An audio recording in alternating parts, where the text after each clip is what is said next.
क्या आप बिडिंग कर रहे हैं बट आपको जॉब नहीं मिलती? दान काश। क्या आप परेशान हैं कि आप एक अच्छा प्रपोजल नहीं लिख पा रहे? क्या आप जानना चाहते हैं कि एक ऐसा प्रपोजल जो जॉब विन करे वो आप कैसे बना सकते हैं 2023 में? आप कैसे अपवर्क पे ऐसे प्रपोजल्स लिख सकते हैं या फ्रीलांसर और अदर प्लेटफॉर्म्स पे ऐसे प्रपोजल्स लिख सकते हैं जो विनिंग प्रपोजल्स हों, या ऐसी गिग्स कैसे बना सकते हैं जो क्लाइंट को अट्रैक्ट करे और आपको जॉब दिलाएं?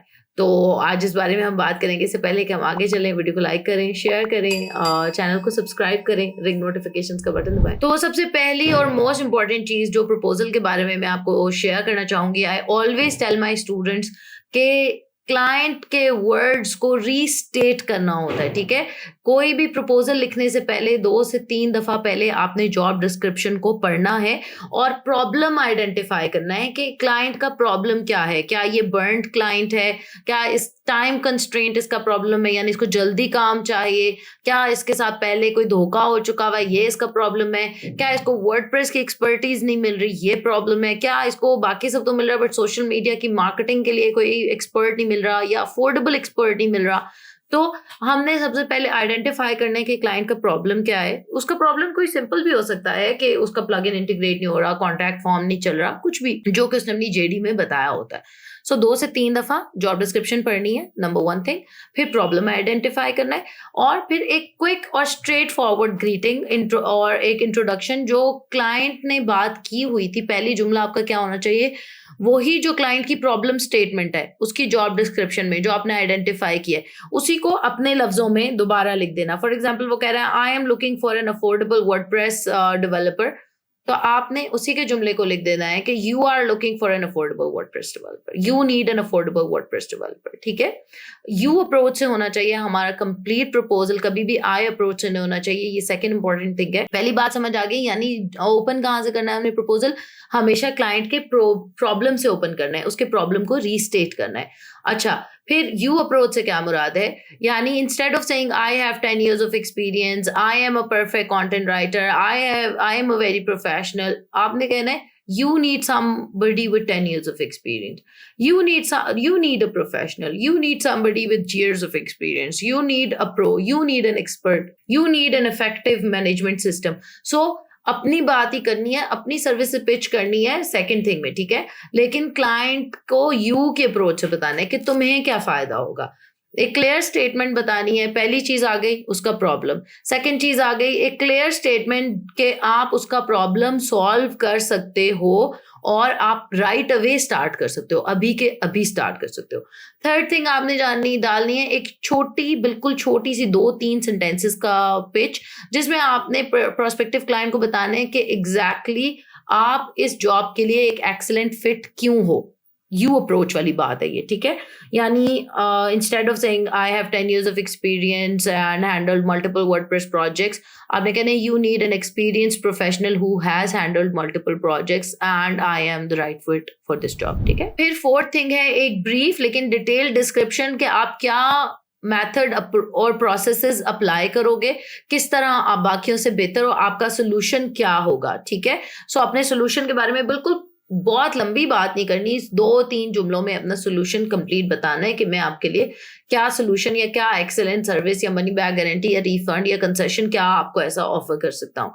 फिर फाइनल थिंग है आपकी अटैचमेंट, जैसे कि कोई रेलेवेंट सैम्पल्स ऑफ वर्क हैं, आपने सिमिलर वर्डप्रेस वेबसाइट पहले बनाया है या आपने सिमिलर काम पहले किया है, तो आपने क्लाइंट के प्रोजेक्ट से रिलेटेड उसी इंडस्ट्री या उसी नीश या उसी टेक्नोलॉजी पे पहले काम किया हुआ है, तो आपने वो सैम्पल्स दे देने हैं। अक्सर बच्चे पूछते हैं कि प्रपोजल की लेंथ क्या होनी चाहिए, तो शुड बी वेरी ब्रीफ, छोटा यानी, ठीक है, क्लीन एंड कंसाइज। ठीक है, प्रपोजल कभी भी बहुत लंबा नहीं होना चाहिए।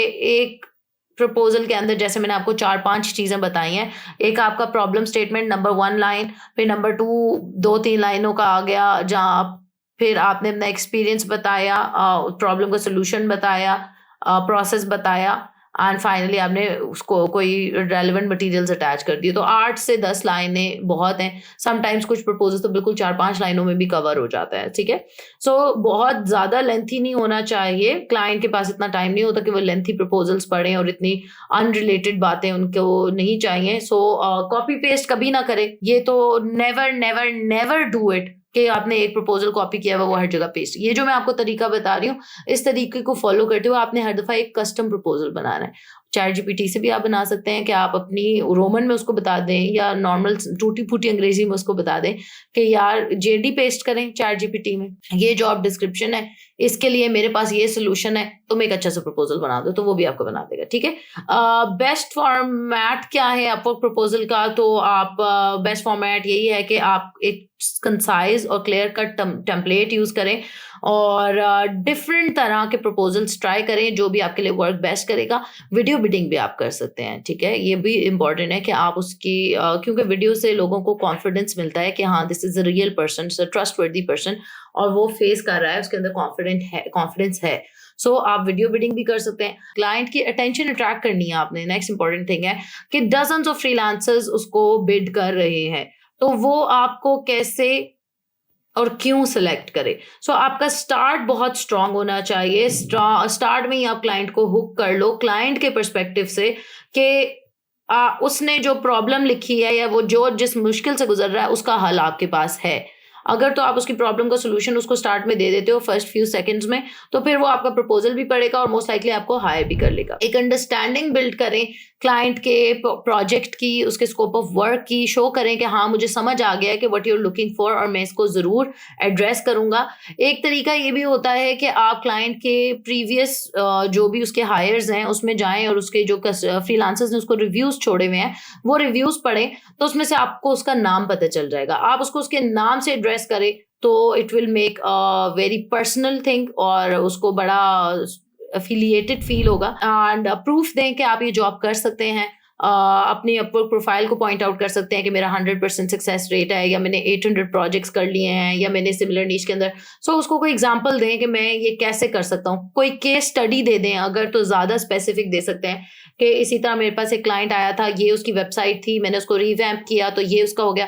फॉर एग्जाम्पल उसका परफॉर्मेंस स्कोर जो है गूगल पे 60 था और जब मैंने उसको रिवैम्प किया तो ये स्क्रीनशॉट्स हैं, उसका परफॉर्मेंस स्कोर 90 पे चला गया, 92 पे चला गया। Relevant work examples, past results और केस स्टडीज वो आप उसको ज़रूर इंक्लूड करें। बल्कि अपनी अपवर्क प्रोफाइल के पोर्टफोलियो में भी जब कोई पोर्टफोलियो आइटम इंक्लूड करते हैं तो उसकी पूरी केस स्टडी बना के इंप्रूव करें कि मेरे पास ये प्रोजेक्ट कैसे आया था, इसमें मैंने क्या क्या एक्सपर्टीज दी, इसके बाद क्या क्या रिजल्ट्स आए और क्या क्या बेहतरी आई, ठीक है।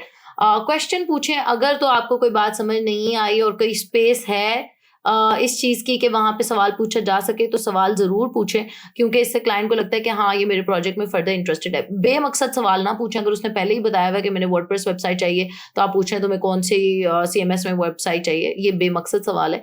लेकिन अगर उसने कोई ऐसी बात है जो अटेंड नहीं हुई भी, उसने लिखा हुआ है कि for example payment method integrate करना है, तो आप उसे पूछ सकते हैं कि कौन सा पेमेंट मेथड तुमने इंटीग्रेट करना है, या इससे पहले क्या तुमने कभी ट्राई किया है, या कुछ भी रेलेवेंट क्वेश्चन, ठीक है। सोल्यूशन ऑफर करें, अपने आप को कंपेटिटर से स्टैंड आउट करें। वो कैसे करेंगे? ये तो हर बंदा कहता है कुछ अलहदा करें, लेकिन क्या करें? नंबर 1 टिप इसके लिए मेरे पास ये है कि आप अपनी प्रोफाइल में इंट्रोडक्टरी वीडियो जरूर लगाएं। जितने लोग ये वीडियो देख रहे हैं मुझे कमेंट से बताएं, क्या आपकी अपवर्क प्रोफाइल पे वीडियो लगा हुआ है? यस या नो? अगर लगा हुआ है तो वेरी गुड, आपने बताना है कमेंट्स में यस। अगर नहीं लगा हुआ तो आपने बताना है नो। और अगर नहीं लगा हुआ तो ये आपका फर्स्ट टास्क यही है कि अब तो इतने AI एडवांस टूल्स आ गए हैं, synthesis.io and a lot of them. आप कोई भी टूल इस्तेमाल करें और अपना अच्छा सा अपवर्क का प्रोफाइल के लिए एक इंट्रोडक्टरी वीडियो बनाएं। और उसके ऊपर इवन फाइवर के ऊपर भी जिन गिग्स के अंदर वीडियो होता है वो 484% उनका हायर रेट ज्यादा होता है, ठीक है। और क्लाइंट को रीजन जरूर दें कि वो आपके साथ वर्क क्यों करे, ठीक है। सो अपने लेटर के अंदर, अपने प्रपोजल के अंदर लाजमी मेंशन करें कि वो आपको क्यों चूज करे, उसको क्या क्विक टर्न अराउंड टाइम मिलेगा, क्या कंपेटिटिव प्राइसिंग मिलेगी, क्या डिस्काउंट मिलेगा, आफ्टर सेल सपोर्ट क्या मिलेगी, मेंटेनेंस में क्या मिलेगा, कोई फ्री सब्सक्रिप्शंस आप उसको देंगे, क्या ऐसे पेड टूल्स आप इस्तेमाल करेंगे, आप उसकी परफॉर्मेंस स्पीड बढ़ा देंगे, ऑप्टिमाइजेशन अच्छी कर देंगे, SEO साथ में करके देंगे, योस्ट इंटीग्रेट करके देंगे। सो कुछ भी जो भी आपकी स्पेशलिटी है, जो भी आप उसको एक्स्ट्रा ऑफर कर सकते हैं बियॉन्ड द वे जाके उसके लिए आप कुछ कर रहे हैं, तो ये आप उसको जरूर मेंशन करें कि मेरे साथ काम करने में तुम्हें ये फायदा होगा। So this is about it. एक अच्छा प्रपोजल कैसे लिखते हैं, नेक्स्ट वीडियो में हम एक अच्छे प्रपोजल की एग्जांपल भी डिस्कस कर लेंगे ताकि आपको वो भी क्लियर हो जाए। अगर कोई क्वेश्चन हो तो जरूर मुझसे पूछें। अपना ख्याल रखें, खुश रहें। Kash.com 0304 1115786